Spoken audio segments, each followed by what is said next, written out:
नमस्कार। साहित्य, संगीत और सिनेमा हमारा यूट्यूब पर चैनल है। उसके लिए आज हम बहुत ही विद्वान डॉक्टर भगवती लाल राजपुरोहित जी से बातचीत कर रहे हैं, चर्चा कर रहे हैं। डॉक्टर साहब एमए हैं हिंदी, संस्कृत, प्राचीन भारतीय इतिहास और आपने पीएचडी किए राजा भोज पर। आज हम जब उनसे बात करने वाले हैं तो लोक साहित्य, लोक संस्कृति और आपने करीब करीब 50 नाटकों का लेखन किया है। तो डॉक्टर साहब नमस्कार। नमस्कार। आपकी किताबें तो हम पढ़ते ही हैं, देश के कई युवा आज पढ़ रहे हैं जी।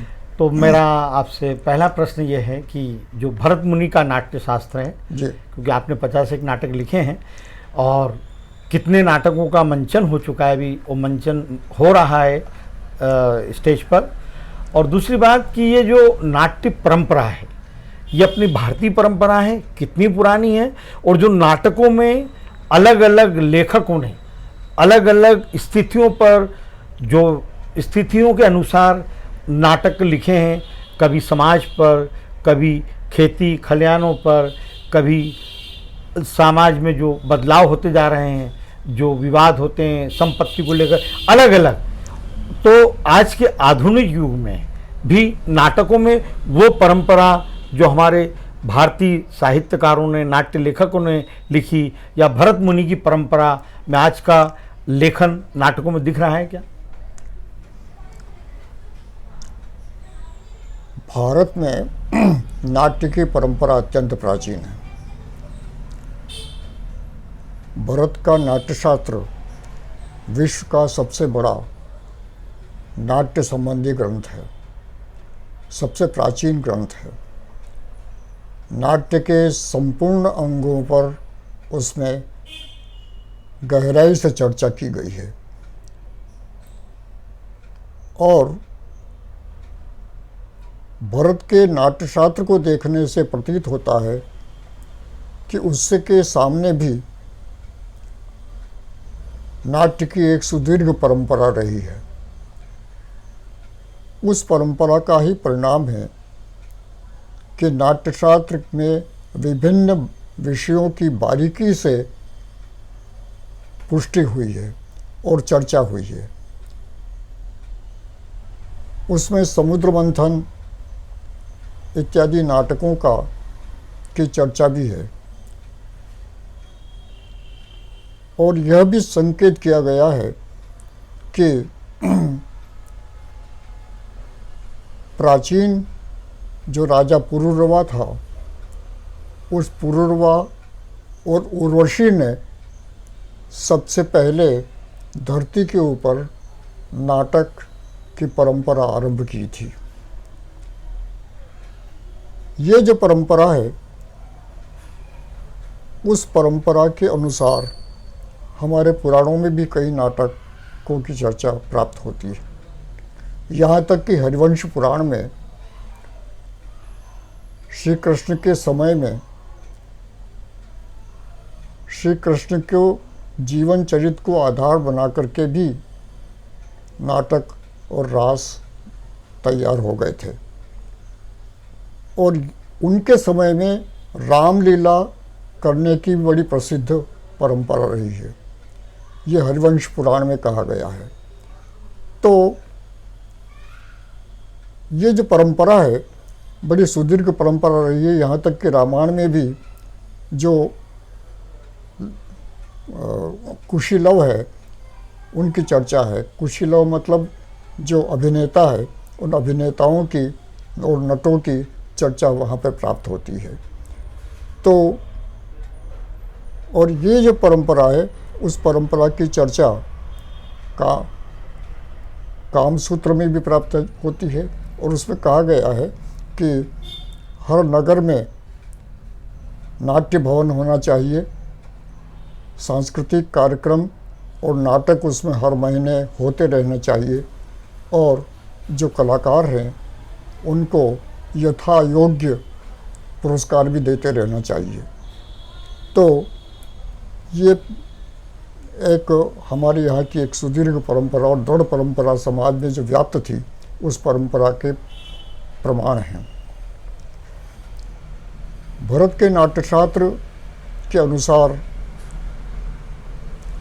बहुत सारे नाटक भारत में लिखे गए। खास करके जो सुप्रसिद्ध कालिदास के नाटक है वो उस नाटक की परंपरा के अनुसार ही है, नाट्यशास्त्र की परंपरा के अनुसार है। क्यों, यहाँ तक कि स्वयं कालिदास ने भरत के नाट्यशास्त्र का उल्लेख अपने नाटक में किया है, विक्रमोर्वशीयम नाटक में। तो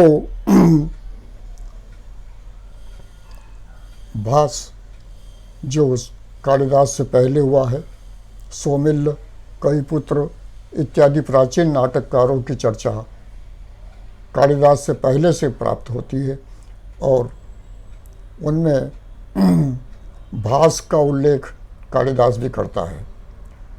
शूद्रक का मृच्छकटिक संसार प्रसिद्ध नाटक है और उसमें जनता का जो स्वाभाविक रूप है वो प्रकाशित हुआ है, प्रकट हुआ है।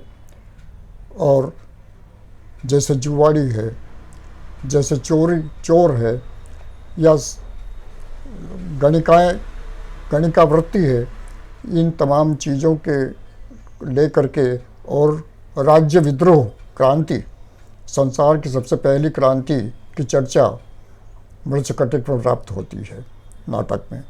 तो इस तरह से महत्वपूर्ण नाटक प्राचीन काल में लिखे गए।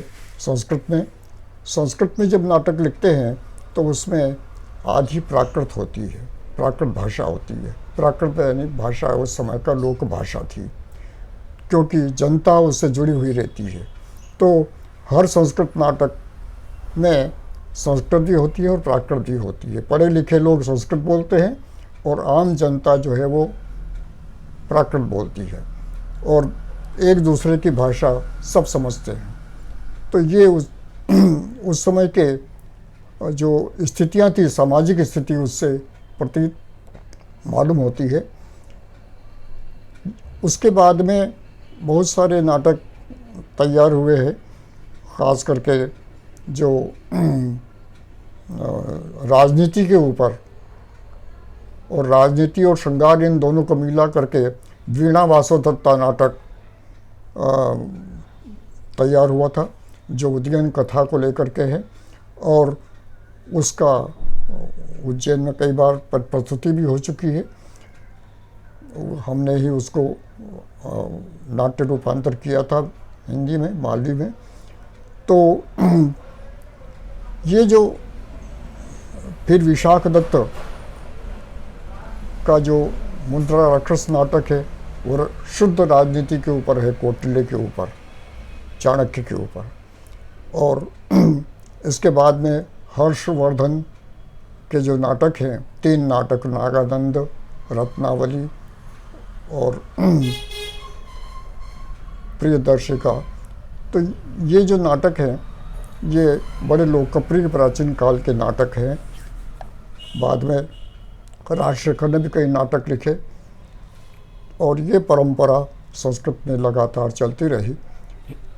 लेकिन वो बाद में जाकर के 15वीं शताब्दी में भर्तृहरि के ऊपर भी एक नाटक लिखा गया। फिर हम देखते हैं कि 18वीं 19वीं शताब्दी में भारतेंदु हरिश्चंद्र से हिंदी में एक नई परंपरा शुरू हुई। उस भारतेंदु में हमारी पारंपरिक जो रूप है वो उसके साथ में पश्चिमी रूप है, उन दोनों का समन्वय एक साथ दिखाई देने लगा और नई धारा के साथ में हम नाटक की ओर चल पड़े। उस पर का परिणाम है कि बाद में जयशंकर प्रसाद के प्रसिद्ध नाटक, बहुत सारे प्रसिद्ध नाटक है, ऐतिहासिक है, जो स्वतंत्रता संग्राम को प्रेरित करने वाले विषयों को लेकर के, ऐसे चरित्रों को लेकर के चर्चा की गई है। उसी तरह से बाद में कई तरह के नाटक लिखे गए, ऐतिहासिक, सामाजिक, समस्या मूलक। और तो ये तमाम चीज़ें जो है 20वीं शताब्दी में जो नाटक लिखे गए, चाहे मोहन राकेश हो, चाहे दूसरे धर्मवीर भारती हो, या अन्य जो नाटककार हैं, उन्होंने जो लिखे हैं वो आज की समस्याओं को, तत्कालीन समस्याओं को लेकर के बहुत सारी बातें उन्होंने प्रकट की हैं और अपनी तरह से उन्होंने उसे सुलझाने का प्रयास किया है। उसमें ये जो परंपरा है, ये परंपरा हिंदी में प्रचलित आज भी सतत जारी है। नाटक प्रकाशित हो रहे हैं, नाटक खेले जा रहे हैं, लेकिन कठिनाई ये है कि हिंदी में जो नाटक हैं उनमें ज़्यादातर प्रसिद्ध वे नाटक हो रहे हैं जो हिंदी से दूसरी भाषाओं से अनुदित होकर के आ रहे हैं। स्वयं हिंदी के नाटक कम प्रचलित हो रहे हैं, उसके ऊपर विचार करने की आवश्यकता होती है। क्या वजह मानते हैं जी? तो इस तरह के जैसे मराठी के जो नाटक हैं उनके हिंदी अनुवाद, बंगाली के जो नाटक हैं उनके हिंदी अनुवाद, अंग्रेजी के जो नाटक हैं उनके अनुवाद, या किसी और दूसरी विदेशी भाषा के नाटक हैं उनके अनुवाद ज़्यादा लोकप्रिय हो रहे हैं और ज़्यादा सटीक माने जाते हैं, महसूस किए जाते हैं, और हिंदी के प्रति लोगों की रुचि या हिंदी नाटकों के प्रति लोगों की रुचि बढ़ाने की अब विशेष आवश्यकता है। ऐसा नहीं है कि उसमें नाटक नहीं लिखे जा रहे हैं, उसमें विभिन्न विषयों को, विभिन्न समस्याओं को लेकर के विभिन्न नाटक विभिन्न लेखकों के द्वारा लगातार लिखे जा रहे हैं। उनको प्रस्तुतियाँ उनकी होती रहनी चाहिए। कुछ तो जो विदेशी लेखक हैं, नाट्य लेखन कर रहे हैं, जो वो भारतीय लेखक हैं, कहीं कुछ तो असमानता या कमियां हैं जो वहाँ के लेखक बहुत ज़्यादा लोकप्रिय हैं, उनके नाटक बहुत लोकप्रिय हैं। क्या यहाँ प्रस्तुतिकरण में कमियां हैं, वो वैभवता नहीं है, या वो कलाकारों को लेकर, या यहाँ पर कुछ सरकार जो नाटकों को ज़्यादा अपना सहयोग नहीं देती है, या जो श्रोता हैं उनकी कम रुचि होती है? क्या कारण है जो भारत में आज भी नाटककार और उसके कलाकार संघर्ष करते हैं? विदेशी नाटकों के लोकप्रिय होने का एक महत्वपूर्ण कारण ये है कि वो अंग्रेजी के माध्यम से आते हैं, और ये लगभग सारे संसार की एक तरह की भाषा है जिसे मान्य भाषा के रूप में, जैसे नोबेल पुरस्कार भी दिया जाता है, तो अंग्रेजी में यदि होगी किताब तो नोबेल पुरस्कार दिया जाएगा, अन्यथा नहीं दिया जाएगा। रविन्द्रनाथ टैगोर ने बंगाली में लिखा, लेकिन नोबेल पुरस्कार पाने के लिए उस गीतांजलि का अंग्रेजी अनुवाद किया गया और तब जाकर के उनको वो पुरस्कार प्राप्त हुआ। तो एक महत्वपूर्ण कारण भाषा है। और दूसरा, उसके भाषा के कारण क्या होता है कि संसार में के जो महत्वपूर्ण लोग हैं, जो जानकार लोग हैं, जिनकी गति है उस दिशा में, उनकी एकदम दृष्टि जाती है। हाँ, ऐसा नहीं है कि हमारे यहाँ की नाटकों के प्रति लोगों की उपेक्षा है। जैसे गिरीश कर्नाड है, उनके जो नाटक है वदन वगैरह, तो ये जो है बड़े प्रसिद्ध हुए और सारे संसार में वो खेले जाते रहे, लेकिन जो लोकप्रियता होनी चाहिए वो शायद नहीं मिल पाई, क्योंकि खेले गए कुछ 5-25 लोगों के बीच में खेल करके और वो दे दिया, प्रचार हो गया, उससे काम नहीं चलता है। आम जनता में उनकी लोकप्रियता हो, इस तरह का प्रयास शायद करने की आवश्यकता है। दूसरा ये कारण है कि हमने अपनी जो परंपरा, भारत से आती हुई जो परंपरा है, उस परंपरा की 20वीं शताब्दी में आकर के प्रायः उपेक्षा हो गई। और उपेक्षा होने के कारण क्या हुआ कि हम अपनी जड़ से कटते चले गए, और जो भी हम प्रस्तुति करते हैं जो भी हम विचार प्रस्तुत करते हैं वो आयातित विचार होता है। आयातित विचार जो होता है वो पहले से अपने मूल स्थान जहाँ से आया है वहाँ वो ज़्यादा मजबूत है, और जो हम प्रस्तुति कर रहे हैं वो निश्चय ही उसके अपेक्षा दोयम दर्जे का प्रतीत होता है। इसलिए उनकी लोकप्रियता की आवश्यकता और बढ़ाने की आवश्यकता है।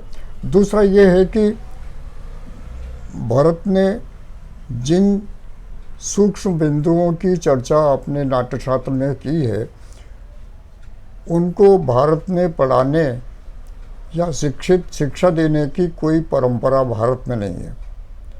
बहुत हल्के छोटे केवल एक प्रकार से छोंक दे दी जाती है भरत के नाम पर।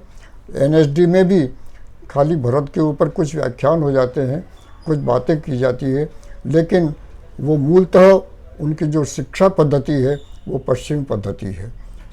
तो ये ठीक है कि तकनीक आज की अपनाई जाए, क्योंकि अधुनातन तकनीक लेते हुए आप उस परंपरा को, पारंपरिक भारत को यदि प्रस्तुत करते हैं अपने ढंग से, उसके लिए आवश्यक है कि प्रस्तुत करने वाले प्रतिभाशाली हों, नए दृष्टि उनमें हो, नए प्रस्तुति हो, नए विचार उनमें हो और नई दिशा देने की क्षमता उनमें हो, तो वो उस दिशा में प्रगति हो सकती है। तो भारत में हिंदी का जो हिंदी नाटक है उनका क्या भविष्य है?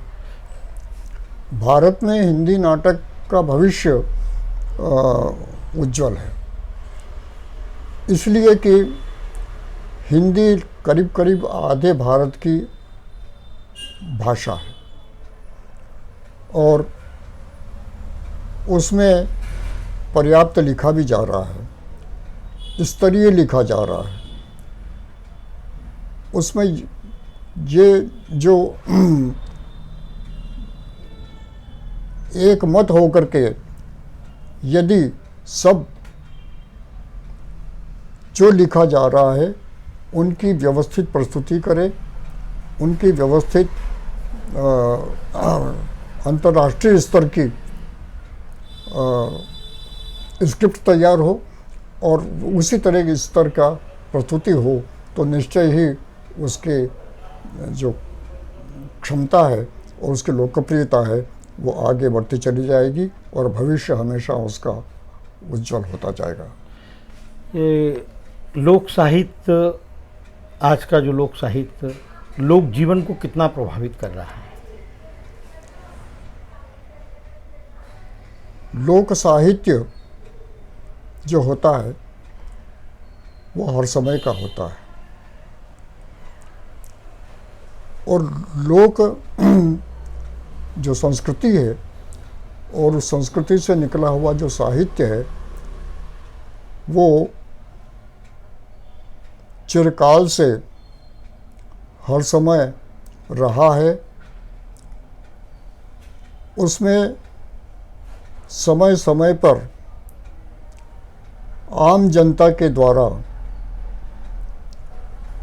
कुछ चीज़ें सर्व स्वीकृत होती है, वो मान्य कर ली जाती है और जो मान्य एक बार कर ली जाती है उसकी फिर उपेक्षा नहीं होती है। एक विशेषता पाई जाती है लोक साहित्य में कि साहित्य में पक्ष विपक्ष हो सकते हैं, लेकिन लोक साहित्य में केवल पक्ष होता है, उसमें विपक्ष नहीं होता है, उसमें विरोध नहीं होता है। जैसे एक उदाहरण? क्योंकि वो सारे के सारे सर्वसम्मत होता है।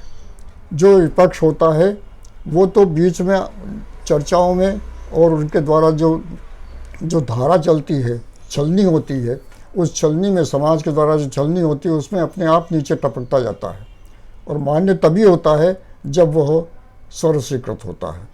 तो वह समय के अनुसार उसमें बदलाव होता रहता है। जैसे आज का जो लोक साहित्य है वो बहुधा मध्ययुगीन मानसिकता से संपन्न है।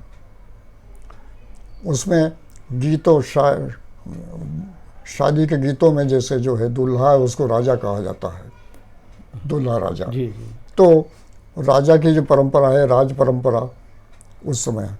तो ये जो उसी तरह के उसमें जैसे माच जो होता है नाटक, माली माच है या नौटंकी होता है या दूसरा होता है, तो इन सब में जो शुरू में आरंभ में होता है कि भिश्ती आता है, वो छिड़काव करता है, फिर जाजम बिछाई जाती है, फिर राजा आता है, तो फिर उसका वो जो मंत्री आता है और नाटक होता है।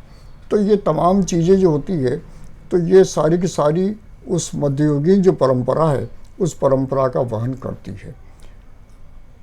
आधुनिक समस्याओं को लेकर के भी कुछ माच वगैरह लिखे गए हैं, नाटक लिखे, जैसे सिद्धेश्वर सेन ने आधुनिक समस्याओं को लेकर के छोटे छोटे आधे घंटे के माच लिखे। तो उस ओर भी दृष्टि गई है, लेकिन मूल जो स्वर है उसका, माच का, वो मध्ययुगीन है।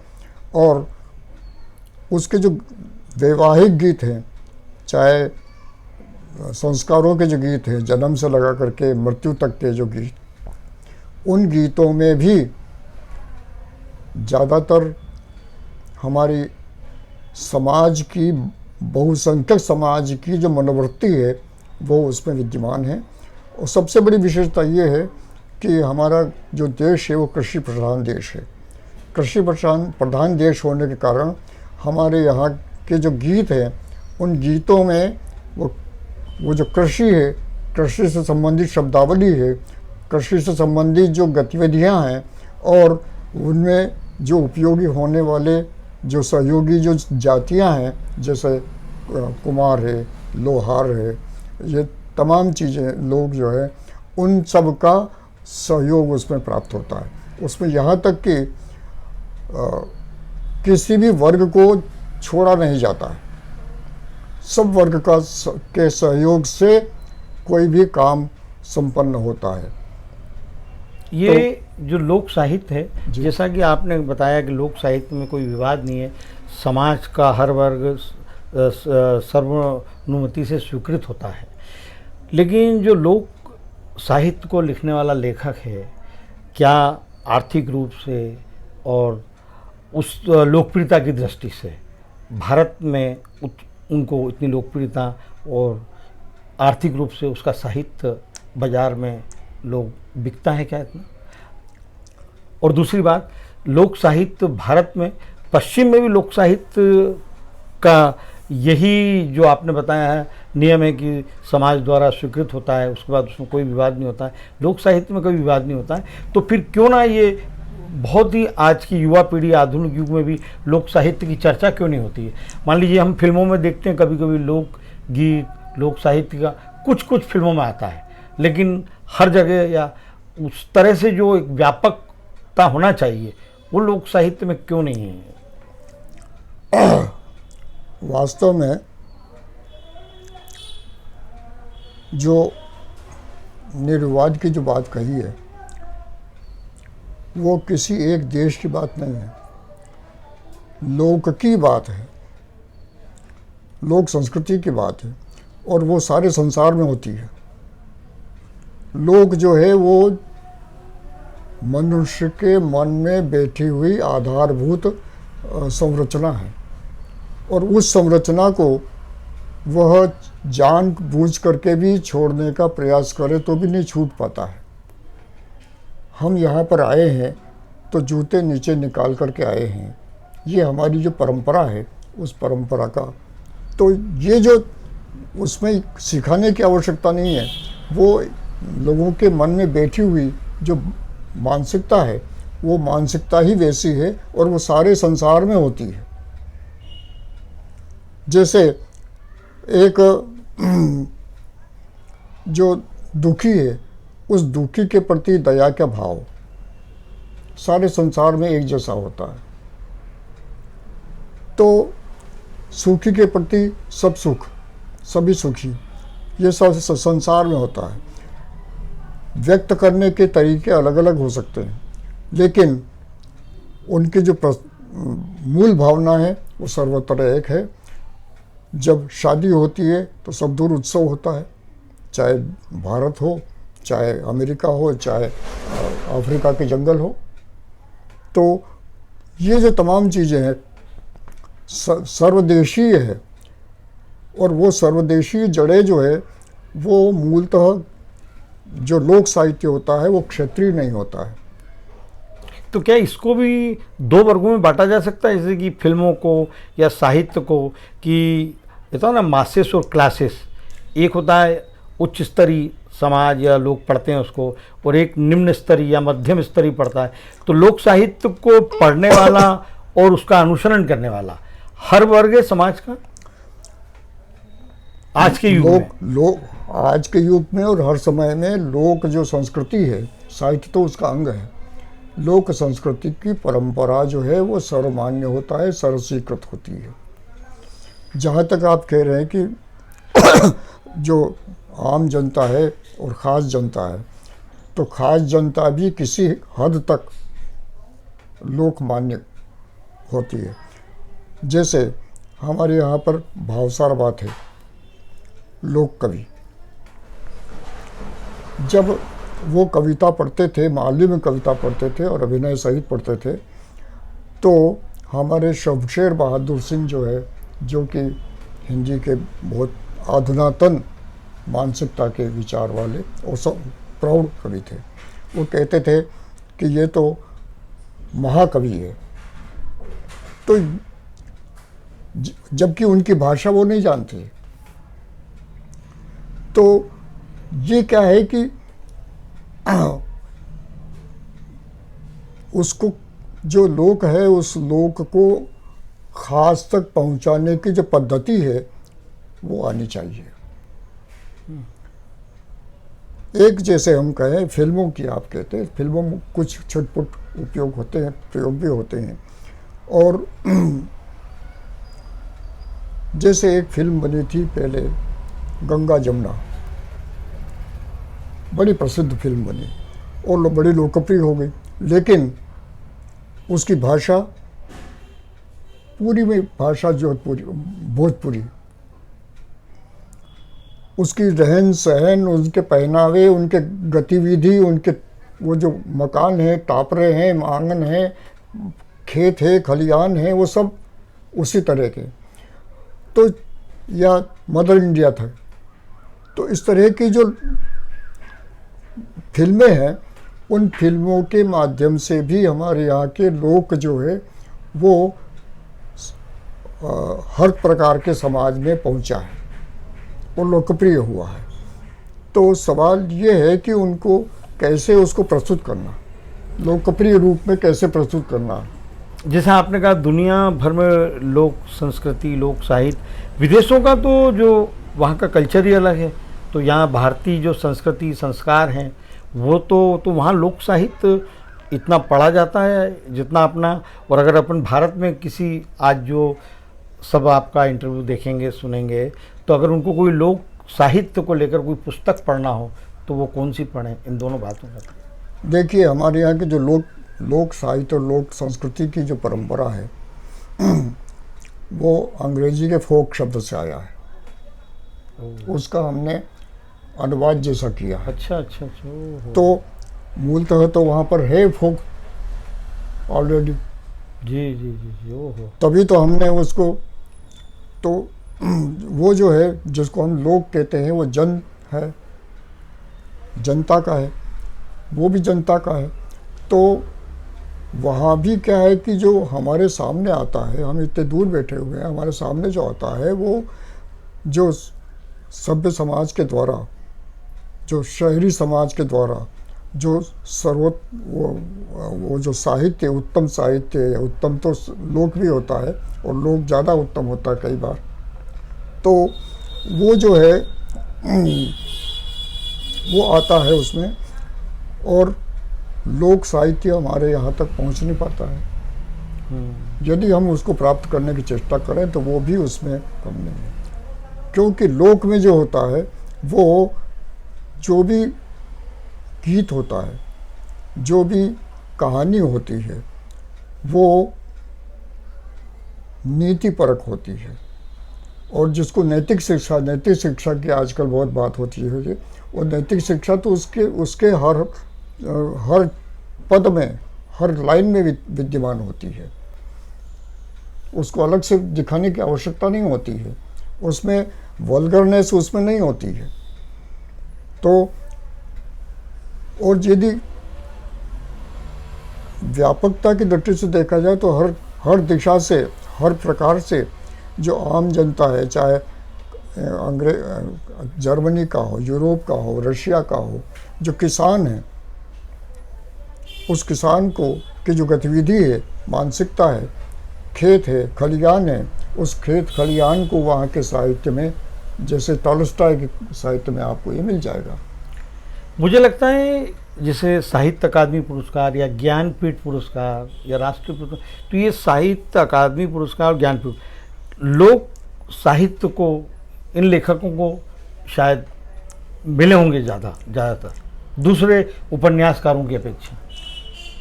वो पुरस्कार तो नहीं दिए जाते हैं, क्योंकि पुरस्कार देने वाले, पुरस्कार को चयन करने वाले, उनका लोक से उतना संबंध नहीं होता है। इसलिए वो लोकमान्य को जो है तो अन्याय है उनके साथ। हाँ, न्याय अन्याय है ये तो तय करना समाज का काम है और सरकार का काम है जी। तो लेकिन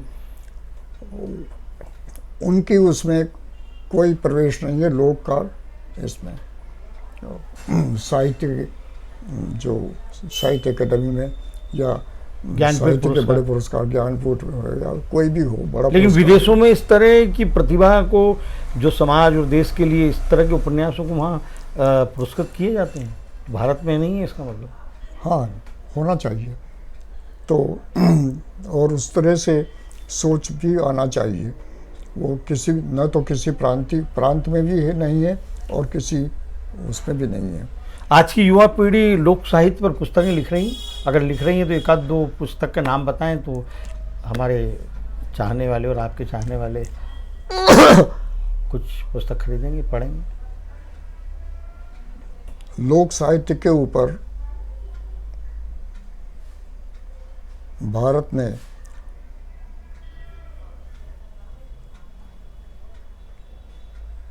बहुत साहित्य लिखा जा रहा है। दो तरह का साहित्य है, एक तो पारंपरिक साहित्य का संकलन, क्योंकि वो धीरे धीरे नई जो ये है नए संसार में, जो बदलता संसार है, उसमें वो खोता जा रहा है। इसलिए उसको सुरक्षित रखने की जो पद्धति है वो आवश्यक है, और वो वही रख सकते हैं जो जानकार होते हैं जी। तो जैसे हमारे यहाँ पर है, मेरी करीब 10-12 किताबें लोक साहित्य पर है, या मालवीय के जो कहानी है, कथाएं हैं, वार्ताएं हैं, कहावतें हैं, या शब्दकोश हैं, उनके ऊपर भी हमारे यहाँ पर संकलन हमारे घर में ही तैयार हुए, वो प्रकाशित भी हुए। तो मालवीय जो ने कालिदास के सब नाटक मालवीय में करके और कालिदास अकादमी के समारोह में प्रस्तुत हुए। तो ये सब अपने अपने स्तर पर हो रहे हैं, लेकिन उसके मध्य प्रदेश में जनजातीय संग्रहालय है, उसके माध्यम से आदिवासी लोक कला परिषद जो थी, उसके माध्यम से बहुत सारा लोक साहित्य भी प्रकाशित हो रहा है, खास करके मालवी, नेमाड़ी, बुंदेली, बघेली। तो और यही पद्धति हर प्रांत में अपनाई जा रही है। तो क्षेत्रीय स्तर पर कई जो लेखक हैं वो उसमें लगे हुए, उसमें स्तर का भेद का अंतर तो आएगा, क्योंकि वो जो है निष्ठा के ऊपर और गति के ऊपर डिपेंड है कि आप उसमें कितनी गति है उसके ऊपर डिपेंड है। तो वो सब होता है, लेकिन काम बहुत हो रहा है और प्रचुर हो रहा है, लेकिन अभी संतोष करने की आवश्यकता नहीं है, अभी काम करने की बहुत सारी संभावनाएं हैं। आपका ये पूरा साहित्य और इससे अधिक दूसरे उस रूम में आपके द्वारा हस्तलिखित पांडुलिपियाँ दूसरे रूम में हैं। जैसा कि बताया, आप 50 नाटक लिख चुके हैं और करीब 30-35 नाटकों का मंचन हो रहा है देश भर में। और अब मैं उज्जैन के ही हैं, फिल्म इतिहासकार और उज्जैन के इतिहास, संस्कृति, साहित्य पर भी एक पुस्तक लिख रहे हैं महेश शर्मा अनुराग। वो कुछ प्रश्न करेंगे सर से। बोलिए। मेरा आदरणीय दादा से यही निवेदन है कि उज्जैन का जो आध्यात्मिक सांस्कृतिक इतिहास है और सम्राट विक्रमादित्य के बारे में जो उनका शोध है वो अद्भुत, अवर्णनीय, अत्यंत स्तुत्य है। तो उसकी प्रेरणा उन्हें कब मिली और कितने वर्षों से वे इसमें लगनशील रूप से कार्य करते आ रहे हैं?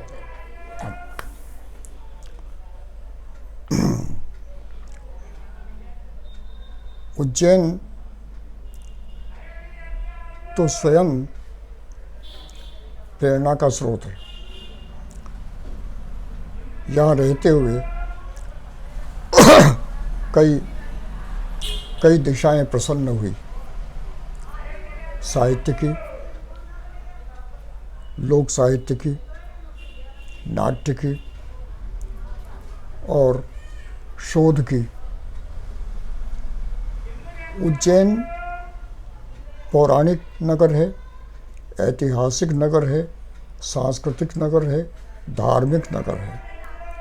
इन सब विशेषताओं को एकत्र करके यदि देखा जाए तो उज्जैन की विशेषताओं का आकलन एक साथ करना असंभव नहीं तो कठिन अवश्य है। लेकिन फिर भी मोटे रूप में देखा जा सकता है कि उज्जैन या को प्राचीन काल में अवंती कहते थे। अवंती का उल्लेख रामायण में प्राप्त होता है, वाल्मीकि रामायण में। वहाँ से लगा करके विभिन्न पुराणों में उज्जैन की धार्मिक और सांस्कृतिक जो परिवेश है उस परिवेश को पल्लवित करने का लगातार प्रयास होता रहा। और ख़ास करके स्कंद पुराण का जो अवंती खंड है वो तो पूरा का पूरा उज्जैन की केंद्रित एक पूरा विवरण प्राप्त होता है। और यहाँ की हर दिशा, हर प्रकार के यहाँ के नगर, यहाँ की नदियाँ, यहाँ के जो मंदिर हैं और यहाँ के जो समाज है, उन समाज का एक जीता जाता वर्णन यदि देखना हो तो वो पुराण में प्राप्त हो जाता है। ब्रह्म पुराण में, नारद पुराण में या अन्य पुराणों में भी इस तरह के वर्णन प्राप्त होते हैं। तो ऐतिहासिक दृष्टि से देखा जाए तो राजा प्रद्योत के समय से हमारे यहाँ पर एक विधिवत इतिहास ज्ञात होता है। हालांकि उससे पहले श्री कृष्ण का उज्जैन में आकर के शिक्षा प्राप्त करना, सांदीपनि के आश्रम में उनका रहना, उसकी कथाएं हमें भागवत में भी प्राप्त हो जाती है। तो अशोक सम्राट यहाँ पर सम्राट होने के पहले राज्यपाल रहा। फिर बाद में राजा विक्रमादित्य हुआ। उस विक्रमादित्य ने जिसका चलाया हुआ संवत आज भी जनता में विक्रम संवत के नाम से प्रचलित है और लोकप्रिय है। ये संवत कहा जाता है कि शकों को पराजित करके, जो विदेशी शक थे उन शकों को पराजित करके और चलाया था, संवत प्रवर्तन किया था। आज 2076 वर्ष, 77 वर्ष हो गए हैं। तो इतने वर्ष पहले ये शायद विदेशियों को पराजित करके और उसकी स्मृति में एक संवत चलाने की पहली परंपरा का आरंभ उसने किया। ये एक प्रकार से शासकीय उपलब्धि थी उसकी। तो ये संवत भी उस समय का शासकीय संवत था। तो उज्जैन की विशेषता खास करके इसलिए रही है कि यह संसार के केंद्र के रूप में माना गया है और यहाँ से काल गणना के पद्धति आरंभ मानी जाती थी। इसीलिए अरबी में उज्जैन जो शब्द होता है वो केंद्र के रूप में होता है। तो मतलब यह कि अरब तक और सारे संसार में उसी उज्जैन को ही उसका केंद्र माना जाता था और यहाँ से उसके काल गणना होती थी। इसीलिए यहाँ पर जो काल के जो देवता हैं वो महाकाल का उज्जैन में होना महत्वपूर्ण इसलिए भी है। तो विक्रमादित्य का संवत चाहे हो रहा हो, लेकिन विक्रमादित्य के अस्तित्व के बारे में इतिहासविदों में मतभेद रहा था, क्योंकि इतना बड़ा नाम है, इतनी कहानियाँ प्राप्त होती है उसके। बेताल पंचविंशति बेताल सिंहासन बत्तीसी वगैरह जो बड़ी बड़ी बहुत लोकप्रिय कहानियाँ हैं, लेकिन इतना लोकप्रिय उज्जैन में यदि कोई राजा हुआ है तो उसका सिक्का मिलना चाहिए था, उसका शिलालेख मिलना चाहिए था, उसके सील मिलना चाहिए थी, कुछ भी तो पुरातत्व का कुछ मिलना चाहिए था, क्योंकि उससे पहले के सम्राट अशोक के शिलालेख बहुत सारे मिलते हैं। ये एक समस्या थी और बाद में जब सन 2009 में शिवराज सरकार के समय ही उज्जैन में विक्रमादित्य शोधपीठ की स्थापना हुई और हमको निदेशक बनाया गया। पिछले 10 साल से हम थे। तो उस अवधि में हमने प्रयास किया, शोध किया और शोध के द्वारा आज स्थिति ये है कि विक्रमादित्य के कम से कम 20 सिक्के, इतनी ही उसकी सीलें, उतनी ही सीलें उसकी, जो सील जो है वो तांबे की, हाथी दांत की, सुपारी की, मिट्टी की, सब तरह की है और उन पर विक्रम लिखा हुआ है, विक्रमादित्य लिखा हुआ कहीं पे। तो वो जो प्राप्त हुई, उसके शिलालेख प्राप्त हुए मंदसौर के पास में अमलेश्वर से शिलालेख प्राप्त हुआ उसका। उसकी बनवाई हुई जो शिव जी की विभिन्न प्रतिमाएं उज्जैन में विद्यमान हैं, उनके ऊपर उसका विक्रमादित्य के नाम लिखे हुए हैं ब्राह्मी लिपि में।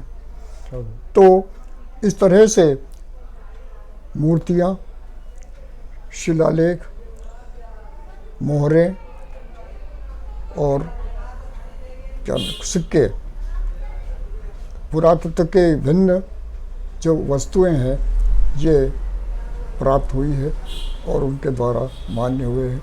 यहाँ तक कि हमने पिछले सन 17 में